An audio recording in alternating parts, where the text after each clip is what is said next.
Organic పద్ధతిలో మీ చర్మాన్ని తెల్లగా మార్చుకోవాలనుకుంటున్నారా? సంప్రదించండి డాక్టర్ మాధవిని.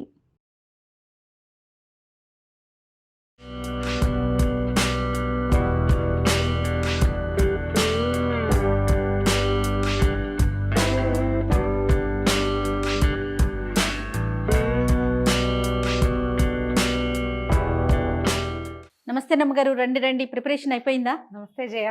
మీనాతో ఏదో సీరియస్ గా ప్రిపేర్ చేయించేస్తున్నారు. అంత పెద్దదేం లేదు, చాలా సింపుల్. సింపులేనా? సుమన్ టీవీ ప్రేక్షకులందరికీ దీపావళి శుభాకాంక్షలు. రమ్మగారు, దీపావళి శుభాకాంక్షలు. రమ్మగారు, నువ్వు చెప్పావు కదా, మనం వాళ్ళకే చెప్తాను, నీకు చెప్పండి. నాకు చెప్పను, కానీ నేను మీకు చెప్తాను రమ్మగారు.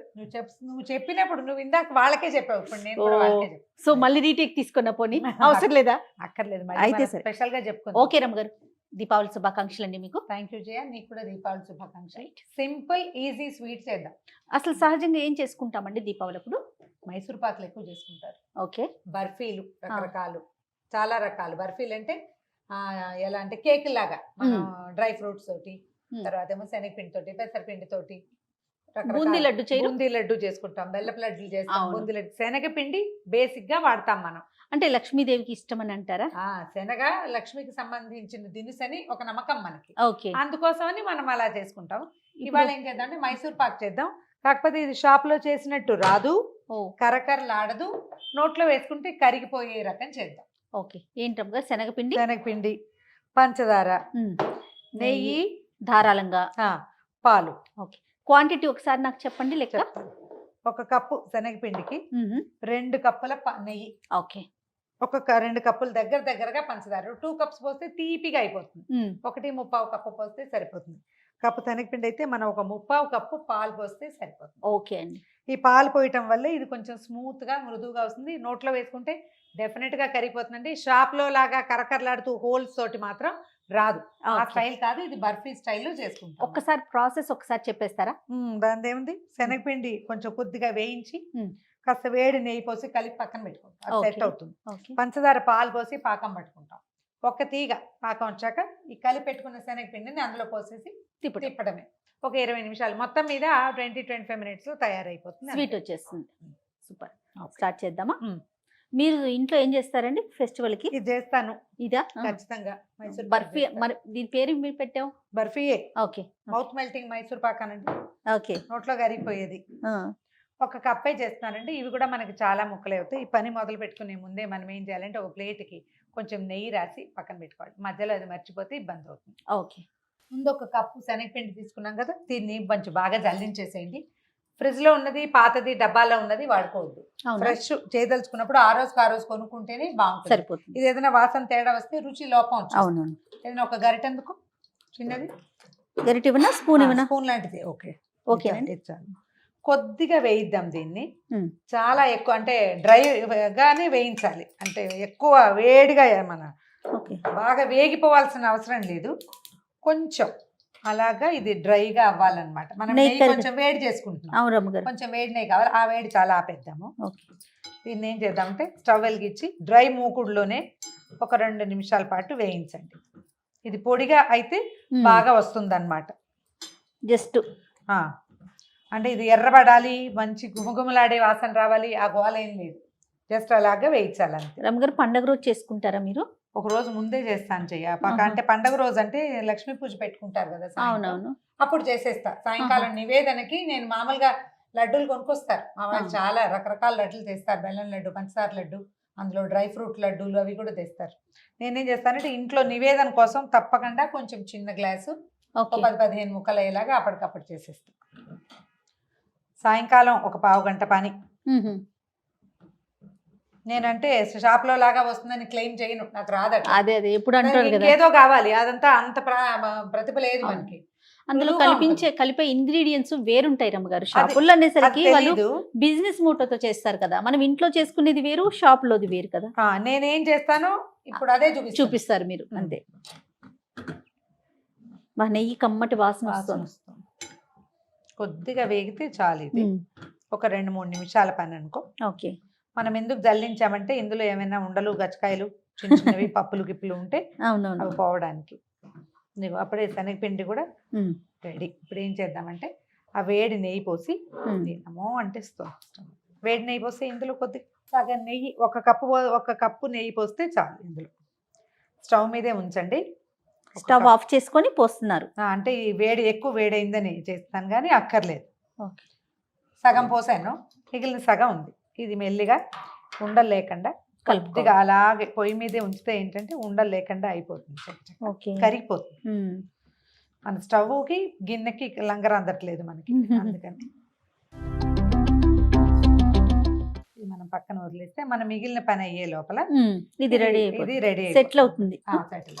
నెయ్యి తీసి పక్కన పెట్టుకుందాము. దీన్ని ఒక వెడల్పాటి పాత్ర తీసుకుని మనం ఏ పాత్రలో మైసూర్ పాక్ చేయదలుచుకుంటున్నామో అది పెట్టేసుకోండి. మందపాటిది ఏదైనా ఇత్తడిది వెడల్పాటిది, కొంచెం అడుగు మందం ఎక్కువ ఉండేది పెట్టుకుంటే సరిపోతుంది. దీంట్లో కొలత ప్రకారం ఒక కప్పు శనగపిండి వేసాం కదా, 1.35 కప్పు పంచదార వేస్తున్నాను. ఓకే అండి. 2 కప్పులు వేసుకోవచ్చు, 2 కప్పులు ఎక్కువ తీపి ఉంటుంది, మీదే చాయిస్. కావాలంటే 2 కప్స్ వేసుకోవచ్చు, లేకపోతే కొంచెం తగ్గిస్తే. దీంట్లో ఒక 3/4 కప్పు పాలు పోసాను అంతే. పాల వల్ల తీగపాకం అన్నారా? తీగపాకం, ఒక తీగపాకం రప్పిస్తే సరిపోతుంది. పాలతో ఏంటమ్మ గారు? పాల వల్ల ఇది మృదువుగా వస్తుంది. అది ఆ స్మూత్నెస్ రావడానికి కారణం ఏంటంటే ఏది కావాలి, ఇది కొంచెం తేలిక. పాలల్లో పంచదార కరగబెట్టేసి. నేను యాక్చువల్గా చూస్తే దాన్ని నాకు ఏమనుకున్నానంటే మైసూర్ పాక్ అనుకోలేదండి, కొబ్బరి బర్ఫీ చేసుకొచ్చారనుకున్నాను. మైసూర్ పాక్ అంటే జనరల్ గా మనకి ఇలా హోల్స్ గా ఉండి కరకరలాడుతూ వస్తుంది. దాంతో ఎల్లో కలర్ కనిపిస్తుంది రమ్మగారు. మనం బయట చూసే మైసూర్ పాకు ఈ ఎల్లోలో కనిపిస్తుంది ఇంచుమించుగా, కానీ మనం ఇంట్లో కలర్స్ అవి వెయ్యం కదా, రాదు. జస్ట్ పంచదార కరిగితే సరిపోతుంది. కరిగి మనకి ఇట్లా అలా రావాలి, వస్తే సరిపోతుంది. ఇది ఓకేనండి, సెట్ అయిపోతుంది. దాన్ని వదిలేయటమే ఏం కాదు, దాని దారిని అది ఉంటుంది. రమ్మగారు ఏంటండి ఇది వచ్చేసింది చూడు, పాకం వచ్చిందా చూడు, తీగ వస్తుంది చూడు, ఒక తీగ, అదే ఒక తీగ చాలు. ఓకే, కనపడుతుందా? కెమెరాకి చూపించండి. పాకం వచ్చేసింది కదా, ఇప్పుడు ఏం చేద్దాం, స్పూన్ తీసేనా? అలాగా దీన్ని ఎత్తి దీంట్లో పోసేద్దాం.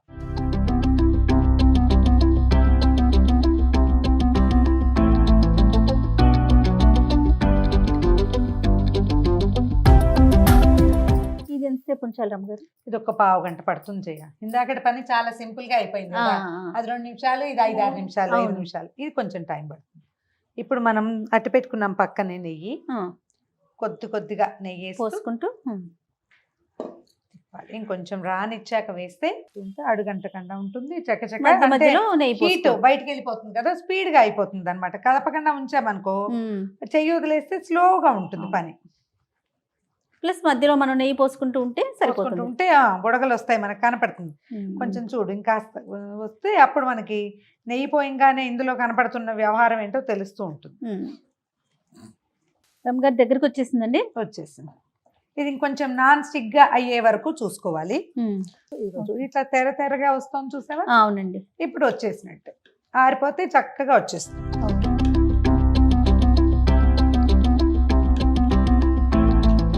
ఇంట్లో ఏవైనా ఫంక్షన్లు ఉన్నప్పుడు అప్పుడు అక్కయ్య వాళ్ళు 1-2 కిలోలు అలా కూడా చేస్తారు. ఇట్లా కొంచెం చేతి కొద్దీ తిప్పుకోవాలి. కాస్త మగపిల్లలు బలసాలను ఎవరినైనా కూర్చోబెడితే వచ్చేస్తుంది. ఇంకొంచెం తిరుగుదాం, ఇలా తెల్లగా అయిపోవాలన్నమాట. తెలిపి వచ్చిన కొందికి బాగా వస్తుంది.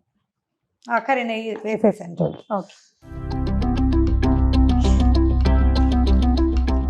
చెయ్యి విడవకూడదండి, సిమ్లోనే ఉండాలి స్టవ్. కొంచెం మధ్యలో మొదట్లో అంటే ఎక్కువ పలచగా ఉన్నప్పుడు మీడియంలో ఉంచినా కూడా దగ్గర పడుతుంటే సిమ్లో పెట్టేసేయండి. ఇంక చాలే చేయండి, అయిపోయిందండి. దగ్గరకు వచ్చేసింది. సాయంకాలం పూట నేను ఇంత కూడా చేయను, చిన్న గ్లాస్ చేస్తా. పండగ పనులు చాలా ఉంటాయి కదా, పండగ రోజు పండగ కోసం నైవేద్యం కోసం. అదేలేండి, కొంచెం పండగ పనులు చాలా ఉంటాయి కదా, చాలా.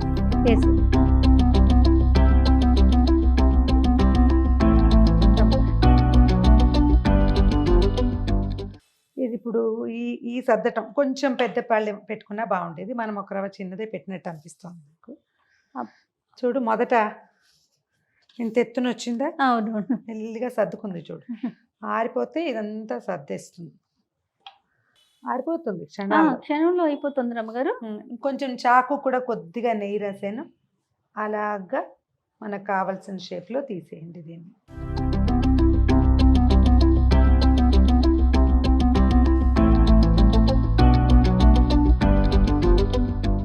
మనము ఇవి స్క్వేర్ టైప్ లో ఉండే పళ్ళెలు లాంటివి కొనుక్కుంటే గనక ఆ టైప్ లో మనకి బాగుంటుంది. అంత ఒకటే ఈవెన్ గా ఒకే సైజ్ లో వస్తాయి అన్నమాట. అప్పుడు నేను రౌండ్ ప్లేట్ లో కదా వేసాను. అవునండి.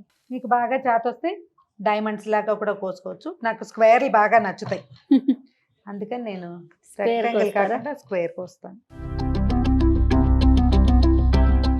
మనం ఇంకా ఎక్కువ తెరలు రానిచ్చిన కొందికి ఇది పొడి పొడిగా అయిపోతుంది. అడ్జస్ట్ కొంచెం సరి చేసేసి వదిలేయండి. కాసేపు అట్లా వదిలిపెట్టేస్తే దాని దారిని అది ఆరిపోతుంది. చల్లారాక మనం పళ్ళని వెనక వెనక్కి తిప్పేస్తే ఏ ముక్క ముక్క విడివిడిగా వచ్చేస్తాయి. చక్కగా నిలవ ఉంటుంది. 2 కప్స్ నెయ్యి పోస్తేనే ఇలా నోట్లో కరిగిపోయేలాగా వస్తుంది. కొంచెంసేపు వెయిట్ చేద్దామా? మరి వెయిట్ చేద్దాం. ఇది ఊడొచ్చేదాకా మనం వేరే పని చేసుకుందాం. రమ్మగారు అయిపోయినట్లుంది. చల్లారిపోయింది చూడు. కొద్దిగా కదిపి వచ్చింది.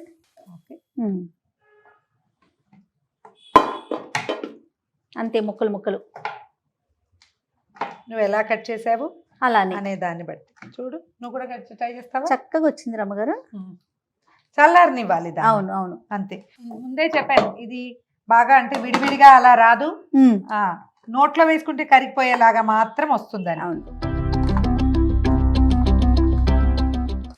మనం ఎంత చేసాం జయ? 1 కప్పు. అవునండి. అంటే ఇందులో వేసాం పంచదార బాగా పడింది. మరి ఇట్లా అనగానే వచ్చేస్తుంది. బాగుంది రమ్మగారు, సరదాగా ఉంది. అందుకే నీ చేతికి ఇచ్చాను. అటు ఇటుగా ఈ సైజువి ఒక 35-34 ముక్కలు వచ్చినాయి. ట్రై చేసి చూడండి. ఈ మెథడ్ ఏంటంటే మనకి ఇళ్లలో ఆల్రెడీ అలవాటైన ప్రకారం ఒకటి ఉంటే ఆ రకము. ఇది కొత్తగా ఉంది, పాలు పోస్తే ఎలా ఉంటుందో చూద్దామంటే ఇది కూడా సింపుల్గానే వస్తుంది. అలవాటుగా చేస్తే మైసూర్ పాక్ వస్తుంది. ఇలాంటివి చేసేటప్పుడు ఎప్పుడు చిన్న కొలతతోటి, 1/2 కప్పు కొలతతో చేసి చూస్తే దానికి కొంచెం ట్రై చేసి చూస్తే తర్వాత వచ్చేస్తుంది. ఏ పదార్థమైనా అంతే. మైసూర్ పాక్ కొంచెం కష్టం అంటారు కదా ఫస్ట్ చేసేవారికి. మనకి ఆ కరెక్ట్ గా ఎప్పుడు పోయాలో తెలియాలి. అది సెట్ అవ్వాలి. పోసాక దాన్ని గట్టిగా అదిమేస్తే ఇంత మాత్రం ఇలా గుల్లగా కూడా రాదు. కొంతమందికి సోడా వేసే అలవాటు ఉంటుంది. నేను కొంచెం సోడాకి అగెనెస్టే కదా, నాకు ఇలాగే బాగుంది అనిపిస్తుంది. Right. Thank you so much రమ్మగారు. వన్స్ అగైన్ హ్యాపీ దివాళీ అండి. హ్యాపీ దివాళీ జయ. సుమన్ టీవీ ప్రేక్షకులందరికీ హ్యాపీ దివాళీ. తీయని హ్యాపీ దీపావళి.